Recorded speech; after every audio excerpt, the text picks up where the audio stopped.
Well, ladies and gentlemen, any sunny day is a Mercedes day. So let's take the car, drive down some country lanes, and talk about what it's like to drive one of these cars at 18 years old.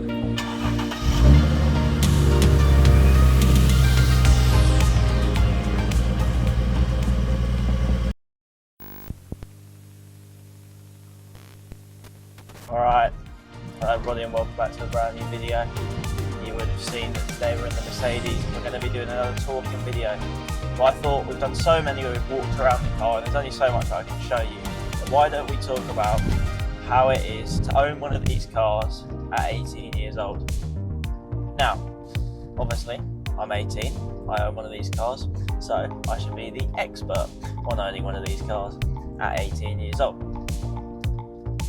Now, the first thing I want to talk about today is obviously what is it like to run one of these at 18 years old. So we're talking about how much it costs, and is it actually worth it to own one of these cars at 18.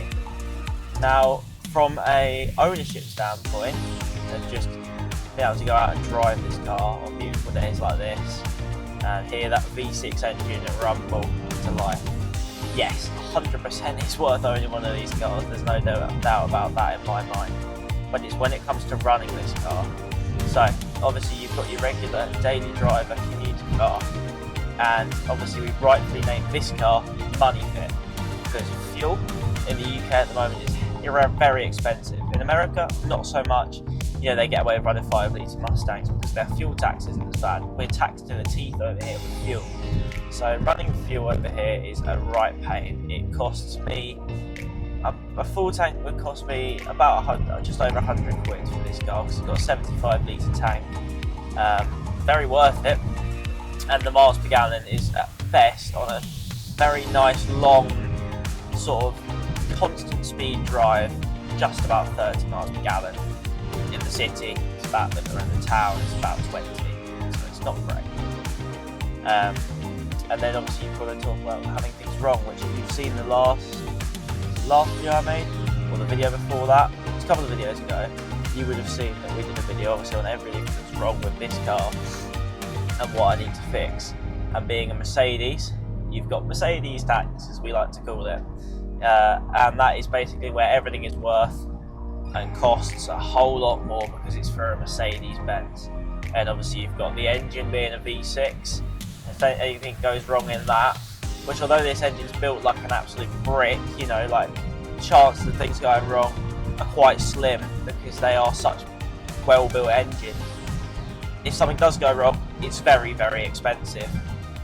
And that is 100% something that you need to take into account. So you've got your fuel, very expensive as is. I fill up £40 to £60 a go, and maybe that gets me about half a tank at times, so it's expensive. And then we've got our running costs in terms of tax. Tax on this is about 400 and something a year, as I probably mentioned, I think when I bought the car in that video.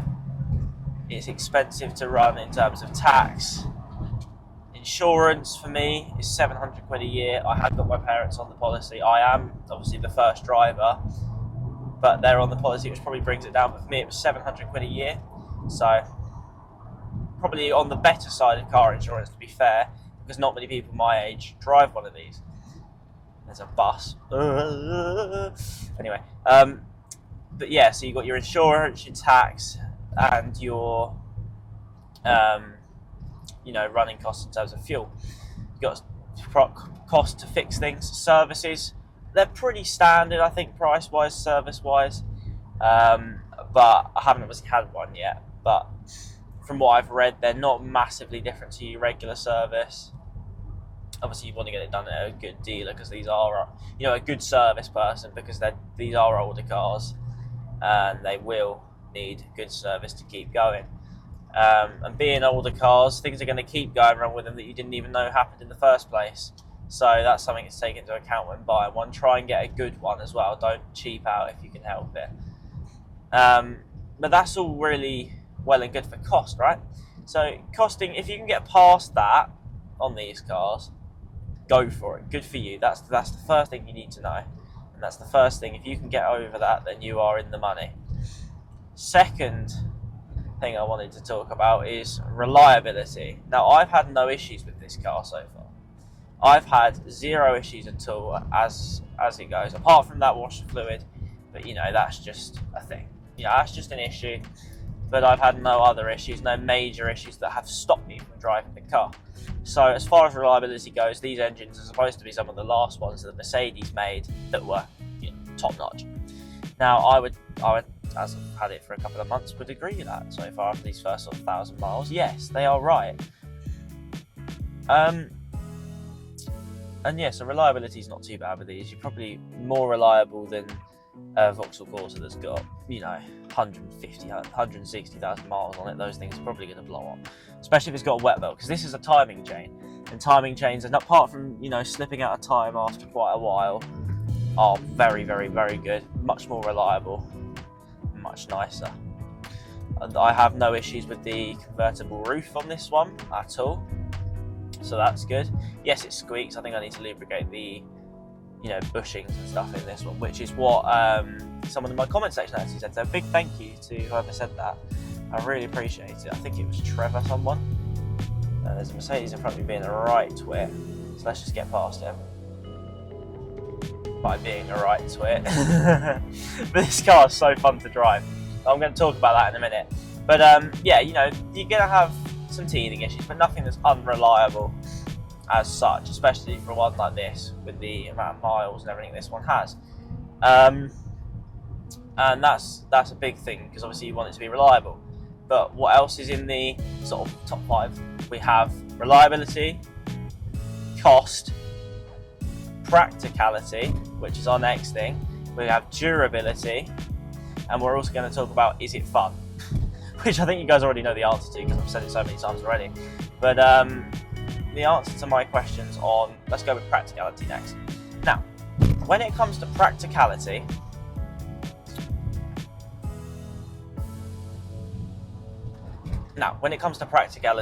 this car,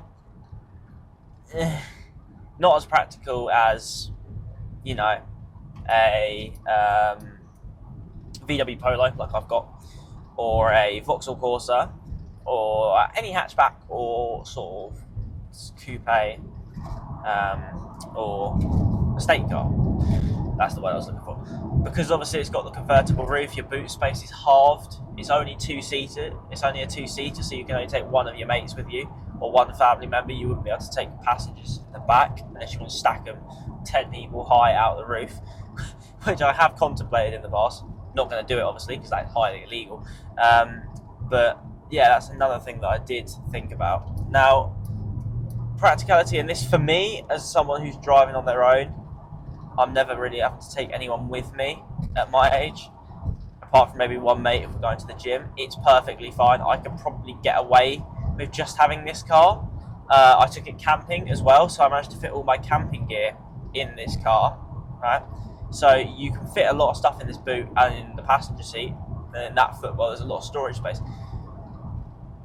But if you have to take anyone else, any more things, you know, you maybe do a job where you use the whole boot, like gardening, for example, where you use your whole boot of the hatchback, no, it's not going to work for you. But if you're having it as a weekend car, like I have it as, or for social media, like I'm using this for, yeah, you know, it's practical enough. I mean, if you're not going to be taking much stuff in it, yeah, it's fine. You're going to be able to get away with it. And it's worth sacrificing that extra practicality for the fun that you get out of this car. You know, the fact it's convertible, the fact it's fast, the fact it's got a lovely V6 engine with a beautiful tone. You know, you can sacrifice that practicality for it. I would say, yeah, if it's not a problem, go for the car. It's lovely.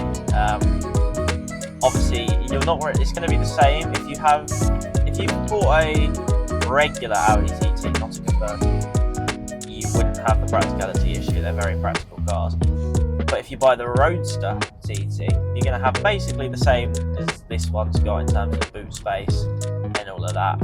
Now, in terms of visibility, you know, in terms of that comes under practicality, you know, your visibility Can you drive around the town? Could you park easily with no issues? Yeah. Only thing that you've got to look out for is parking in tight parking spaces, not because of the width of the car, but because of the doors. Now, I'm not sure how many of you know this, probably a lot of you who have been very experienced with driving will know quite a bit about cars. Will know, it's common sense. If you've got a two-door car like this, where it's a roadster or a coupe, for example, and you open the doors, they're a lot wider than those doors in a hatchback or a estate car. So opening the doors and getting out of parking spaces can be quite a challenge if they're quite close together or quite small bays. Now, I've had this a few times where I've literally had to sort of like squeeze out or have the roof down to get out because it's so tight that it does you know, cause a few problems. But a lot of the time, all you got to do is find somewhere where you can park slightly further away and it's not an issue, or somewhere with wider bays, you know, like a Sainsbury's where they've got those little buffers for where they don't want kids opening the doors and knocking on the car. It's like that, right? Another thing, I suppose it comes under practicality. Is this a practical daily driver? Yeah. Is the suspension on these a bit rough? Can it hurt a little bit? Yeah. Yes, it can. You know, it does. You can feel it in your back quite a bit. But is it practical to drive on daily if there's only one of you or maybe two of you? If you've got the money to do the fuel, because that's a big thing, and you don't need much space, yeah, go ahead. It's definitely practical for that. You know, you can pop to the shops, get your food. You can pop a couple of suitcases or bags in this, yeah, no doubt, and you get that fun, a lovely V6, that lovely and V6 your mates will like it, and your mates will like it. Have a little bit of a, you can go driving good time. You can go driving out in the countryside like we are right now, and that's nice. For a daily drive, yes, practically for a daily drive, one of you is fine. Obviously, if you had 3 mates or 2 mates that need to go with you, you wouldn't be able to fit them in the car. You'd have to take one of theirs. But look, if that's not going to be a common problem, yeah, sure, go for it. If it would be a common problem and you wanted a convertible or something more sporty, you go for a BMW like 3 Series convert. Do you know what I mean? One of those. Something like that, for example. But yeah, most of the day it's fine. I've got it in comfort now, and I'm currently running 28 miles to the gallon, and that's not too bad. That's probably what you'd expect from this. Obviously, you're not going to get super economy like you do in a Polo. There's the Polo economical masterclass, that thing. But you're going to be all right. You've got all the stuff you need. It's perfectly comfortable. You're going to be all right. And bearing in mind, as long as you get a good one and you keep on top of maintenance, it's not going to let you down, and you're not going to be able to struggle to get to work. Put it in manual, and it roars, it rips. And yeah, no, this car is so much fun to drive. And we're going to go on to that in a second, actually. But we'll talk about maybe owning a sports car in your late teens, early 20s. Is it worth it? So, well, considering we're driving down some country roads, we might as well talk about it now. And yeah, look, this is what I like to say, is unless you're very, well, rich, I suppose, unless you've got a bit of money and you've got a lot of free time, the only 2 times in your life where you're going to have the chance, really, to own a car that's nice is before you start working full-time, 9 to 5, and in retirement. So, do you want to have one now? If you like cars, you want to be able to drive around like I'm doing right now, and you've got the money. Do you want to be super practical and then get on when you're 68? That's current retirement age, right? 65, 68. Or do you want to have a go now, own it to your mid-20s, and think, well, that was fun. Let's be sensible for a bit, and then we can get another one when we're older. Do you want to experience it when you've got the energy and the time and the luxury of necessarily maybe, if you're living at home with your parents, not having to pay all the bills, right? Every single bill and all of that. Okay? Is that what you want to do, or do you want to wait till you're 65? Now I know what I prefer to do, and obviously I've made my decision. I'm owning one now, and it is definitely worth it if you've got the money and the time. Because listen to that every day, you can hear that, and that is so much fun. And I think it's worth the money you pay, you know, looking after these cars to have one if you want one. If you want to drive, it's well worth it. Now, they obviously do many different models of these. They do ones that got better MPG stuff. I've got the SLK 280 with the 3 litre V6. It's an automatic 7-speed with the manual buttons. So that's the one I've got. You could get a 200, still a very nice car. You know, they're very nice cars to drive.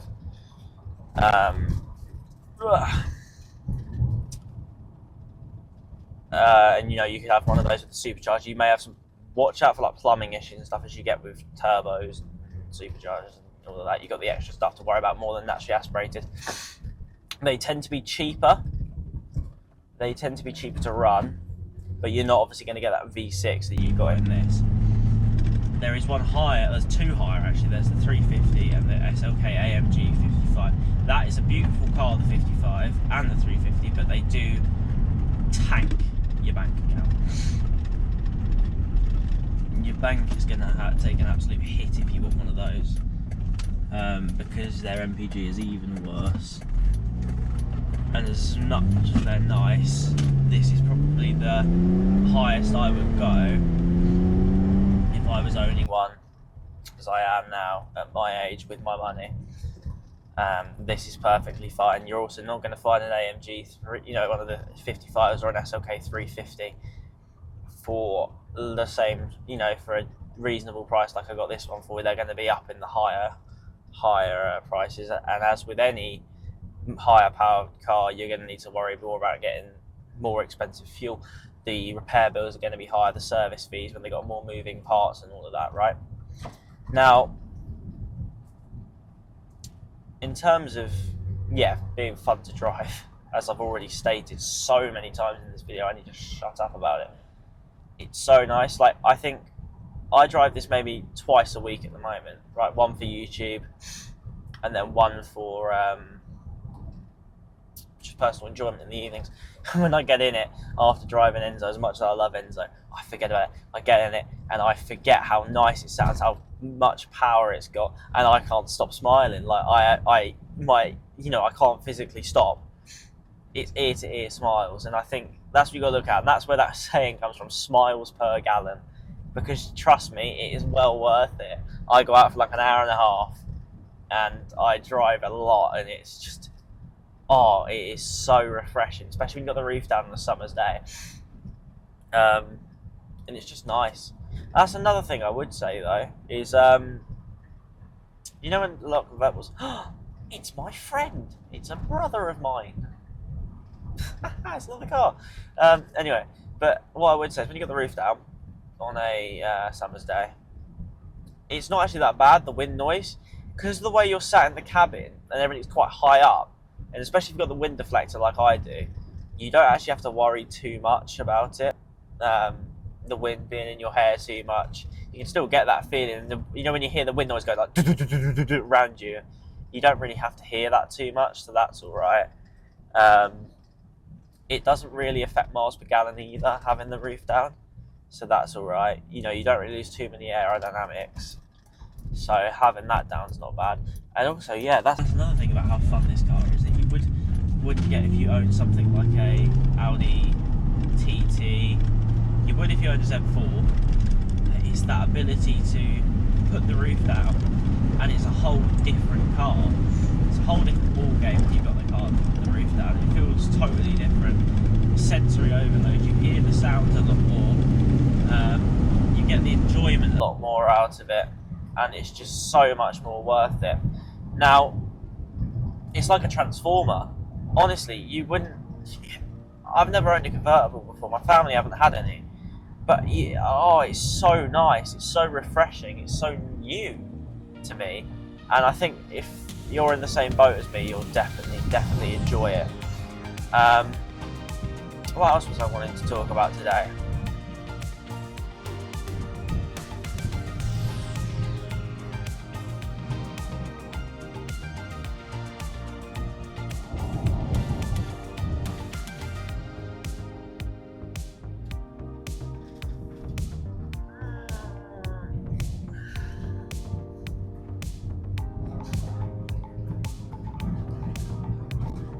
Oh yeah, that was what I wanted to talk about. So, what I also want to talk about today is when we are talking about something like safety. Now, with safety, this car is relatively safe, and being a hard top, you've got a little bit of protection on the roof. There's not much, it's still pretty much a metal slab, but there is that safety there. And obviously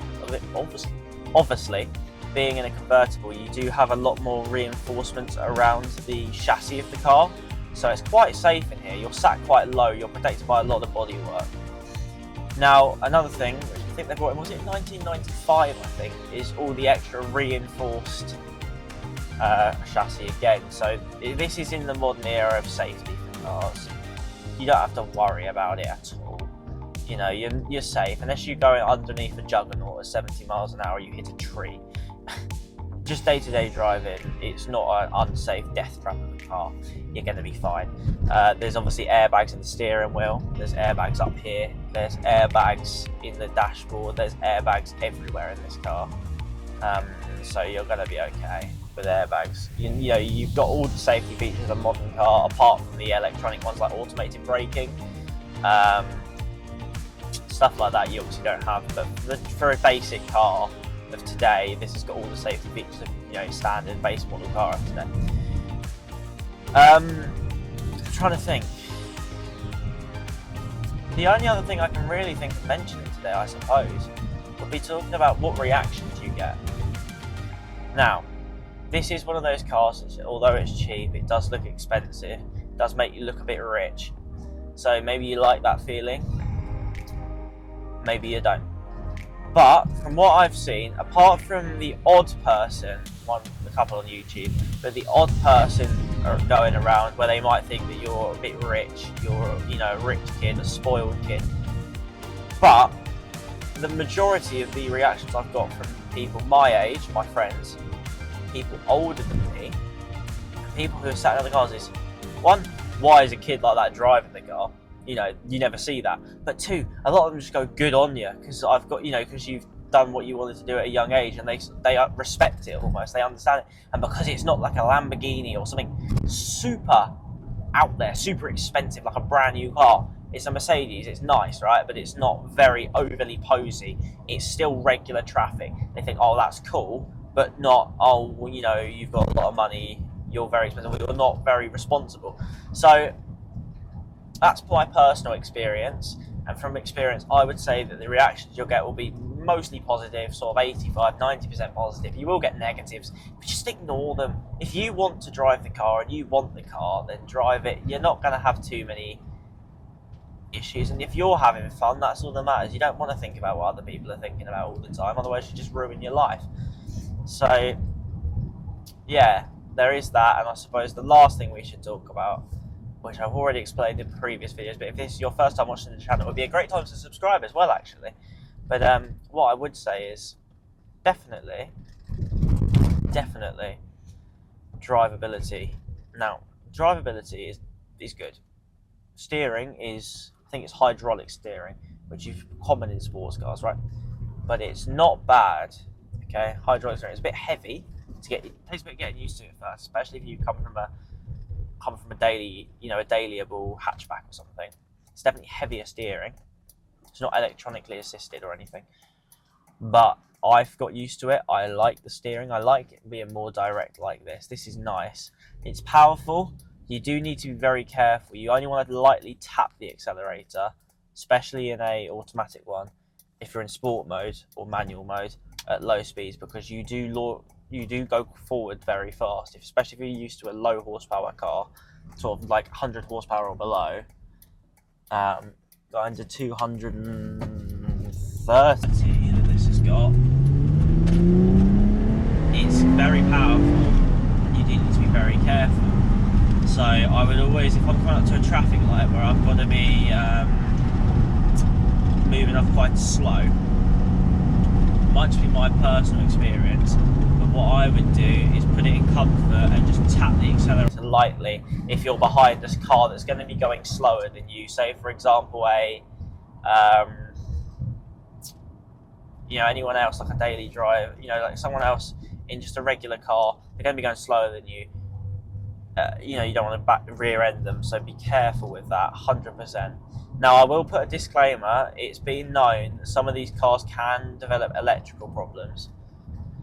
It's not necessarily going to happen to you, but you might have to have, you know, there'll be a few quirks in your car where like teething issues, so be careful with those. But in terms of day-to-day drivability, nothing's going to affect it. You know, you're not going to suddenly lose steering unless your wheel falls off, or you know your steering column snaps.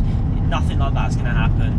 I've had no issues with this so far, touch wood. You know, the gearbox has been fine. In terms of drivability, you'll be fine. It's a whole load of fun as well. It puts a whole different perspective on.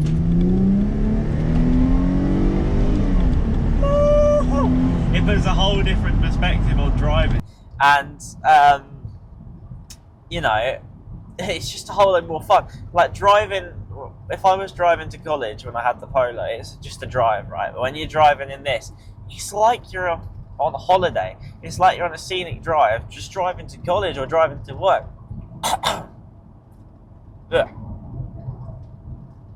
Anyway, it's like you're driving to college or driving to work.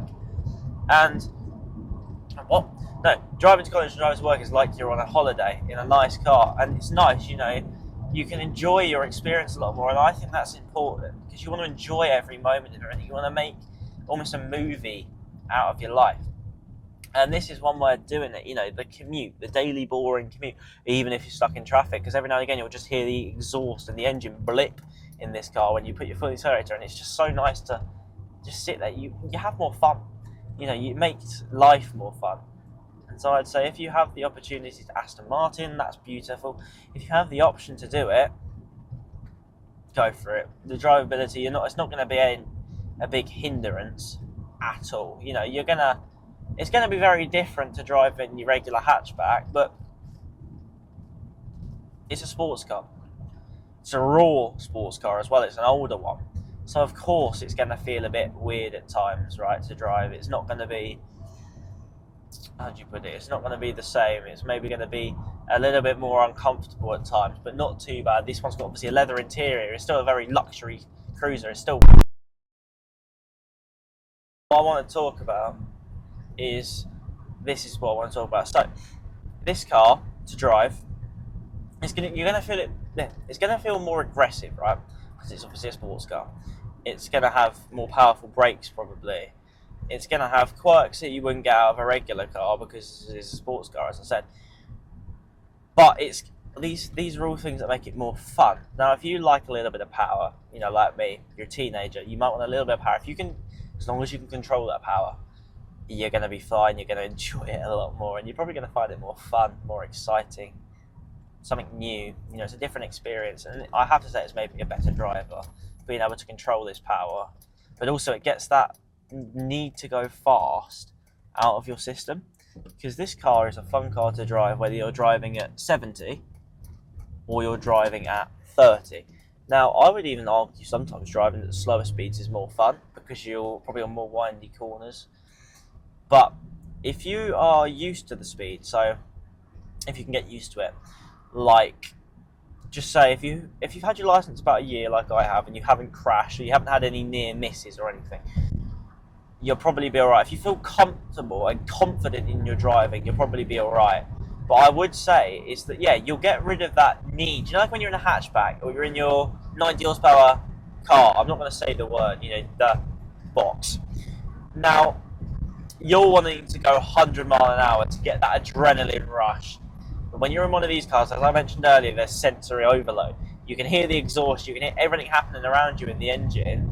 You don't need to go fast to have a lot of fun. You know, you can go safe, slow speeds, and you'll have an absolute laugh. Like, I'm smiling either at 30 miles an hour as much as I am at 70. In fact, sometimes it's more boring because you're stuck at 70, you know, driving down a motorway or a dual carriageway. But if you're driving like down a 30 mile an hour or 40 mile an hour country lane, you're having fun because you're changing down the gears, the accelerator and the exhaust is screaming, and even if you're going quite slow, the exhaust is still shouting. So it's very throaty, very shouty. You're going to have a lot of fun at slower speeds, and you're going to get into your if you drive another hatchback in the future, you're going to get into it, and you're not going to feel the need to go fast because you understand that that's just regular car, and you can have just as much fun going at a slower speed, and you're then a better driver because you've driven something fast, so you understand throttle control, you understand how to steer properly, you understand how to sort of feather the brake and come in slowly, you understand how to handle a car that's got more power, so your instinct will change when you're driving a slower car, and you'll do the same thing, and you'll just become a smoother driver, a better driver, safer on the road, and nothing will go wrong. But you can't, and I have to emphasise this, you can't buy one, well you can, obviously don't know about it, if you don't feel confident driving your regular car, you feel unsafe, or you've had a crash, or that was your fault, or you've come near to an accident, a near miss, or something like that, I would definitely not suggest buying one of these until you feel very confident on the roads and you're safe, because you are dealing with double, maybe even triple the horsepower, a lot more torque, it's a lot more difficult to drive. Not a lot more difficult to drive, sorry, but a lot more, it takes a lot more concentration. You've got to concentrate at every moment because there's no computers or anything in the car. And if you don't feel you can do that, then it's not worth buying one of these, and I would wait. But if you feel fully confident, go for it, enjoy it. That's basically all I have to say as well on this car. Is in conclusion, it's expensive to run, well, it's costly to run, let's put it that way. Drivability is perfect. Practicality is good if there's only one, maybe two of you.